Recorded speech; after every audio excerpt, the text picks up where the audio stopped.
Magandang umaga sa inyo mga idol. Ito, practice tayo idol na magmaneho. Tignan natin kung aandar pa tong motor ko kasi mahigit 2 buwan na hindi umaandar to. Subukan nating paandarin. Testingan natin kung kaya natin mga idol.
Ayan, nakita nyo yun mga idol, di ba?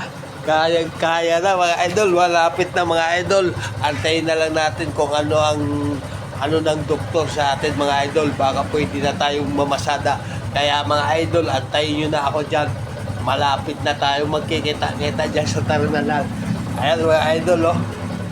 Mahigit 2 buwan na mga idol. Hindi ko napapandar to. Kaya ito, malapit na, kaya doon, shout out doon sa mga nagkaroon ng karamdaman na kagaya ko. Huwag kayong mawala ng pag-asa. Magtiyaga lang tayo, tiisin natin yung sakit, exercise. Lagi mga idol.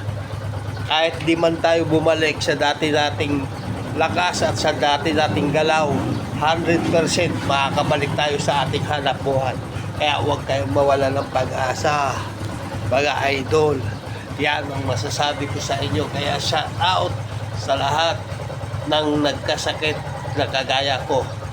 Huwag kayong mawala ng pag-asa. Ingat kayong lahat mga idol. Walang makakatulong sa atin kundi yung sarili din natin. Pagtiyagaan natin, igalaw natin yung mga masasakit nating katawan. Yung mga hindi natin nagagalaw. Kagaya ko, ito kanan ko mga idol. Mahina pa yung kanan ko. Pero unti-unti ko nang nagagalaw mga idol. Oh, nakakaano ng mga idol, kita nyo, di ba?